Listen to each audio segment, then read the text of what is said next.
తెలుగువారి #1 choice Telugu matrimony. Kantara 2 cinema Telugu business చూసినప్పుడు అంతా షాక్ అయిపోయారు. ఇంత బిజినెస్ ఈ సినిమా చేస్తుందా, అసలు సాధ్యమవుతుందా అనుకుంటున్నారు. కానీ 2 వారాలు తిరిగేసరికి డబ్బింగ్ సినిమాలో కొత్త రికార్డులకు తెరతీసింది. ఇప్పటి వరకు కేవలం ఒక్క సినిమాకు మాత్రమే సాధ్యమైన రికార్డును కాంతారా కొట్టేసింది. మరి ఏంటది?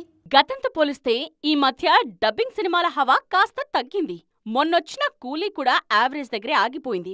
ఈ సినిమాను తెలుగులో దాదాపు 50 కోట్లకు కొన్నారు. లోకేష్ కనకరాజ్ మానియా కూడా కూలీని సేవ్ చేయలేకపోయింది. దాంతో డబ్బింగ్ సినిమాలపై రికార్డ్ బిజినెస్ అంటే బయ్యర్లకు భయం పట్టుకుందిప్పుడు. వార్ 2 కూడా దీనికి ఉదాహరణే.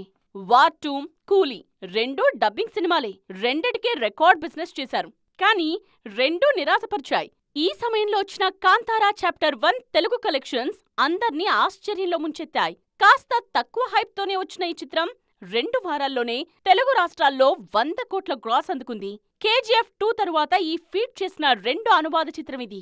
తెలుగు రాష్ట్రాల్లో 100 కోట్ల గ్రాస్ చాలా పెద్ద విషయం. గతంలో KGF 2 సినిమాకు 138 కోట్ల గ్రాస్ వచ్చింది.